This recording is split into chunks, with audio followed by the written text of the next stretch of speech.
Bismillahirrahmanirrahim. Elhamdülillahi Rabbil alamin. Vessalatu vesselamu ala Resulihi Muhammed ve ala alihi ve ashabihi ecmain. Amma ba'd. Esselamu aleyküm ve rahmetullahi ve berekatuhu. Allah Teala'dan yordam so'rab, tafsir darsimizni davom etkazamiz. Fotiha surasining 6-oyatiga to'xtalgan ekanmiz. Bismillahirrahmanirrahim. Fotiha surasining 6-oyati. Siratal-ladzina an'amta alayhim. Ma'nosi: ey Allohim, sen ularga ne'mat qilib berganlarning yo'liga bizlarni hidoyat qilgin degan. Ne'mat berilganlar kimlar? Ular 4 ta.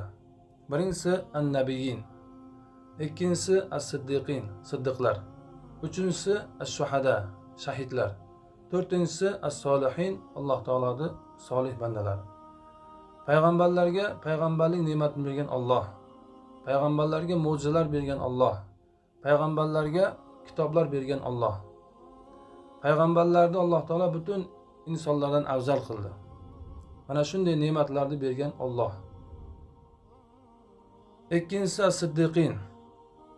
Siddiqlar gapirgan gapi bilan qilgan amali bir xil bo'lgan odamlarni siddiqlar deb aytiladi. Alloh taolo hammalarimizni siddiqlardan qilsin.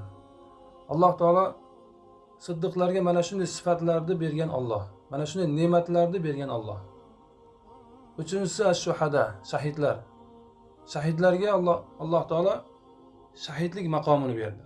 Mana shu shahidlik maqomi bu Alloh tarafidan. Mana shunday ne'matni Alloh taolo ularga berdi. Shahidlikni Alloh berdi ularga.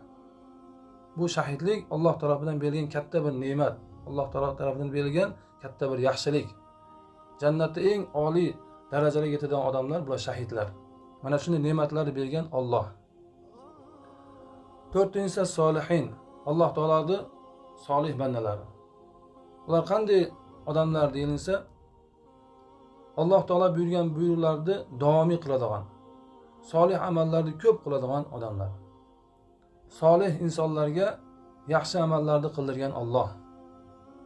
Mo'min kishi doim yaxshi amal qilishida Alloh taologa muhtoj bo'ladi. Fotiha surasining 7-oyati G'oyril mag'dubi alayhim valaddallin. Ma'nosi: ey Allohim, bizlarni g'azabga uchraganlarni va adashganlarni yo'liga hidoyat qilmagin degan. G'azabga uchraganlar kimlar? Ular yahudiylar. Nima uchun ular g'azabga uchradi? Nima uchun bular Alloh taolo g'azabiga uchradi? Buning sababi payg'ambar alayhisalom payg'ambar bo'lib kelganda payg'ambarimiz haq ekanligini bilib turib payg'ambarga ergashmadi. Haqni inkor qilishdi ular. Shuning uchun Alloh taolo bularga g'azab qildi. Adashganlar kimlar? Adashganlar bular nasroniylar. Nima uchun Alloh taolo bularni adashganlar dedi? Buning sababi nasroniylar bir amalni qilishlikda noto'g'ri bo'lsa ham qilib ketaverdi ular. Shu amalni qilsam Alloh rozi bo'ladimi yoki Alloh norozi bo'ladimi degan gapni gapirishmadi.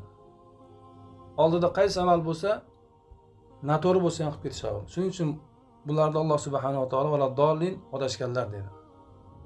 Bular adashganligi shu darajada bo'ldiki, pok bo'lgan Maryam onamizni Allohning ayoli, Isa alayhisalomni Allohning farzandi deydi.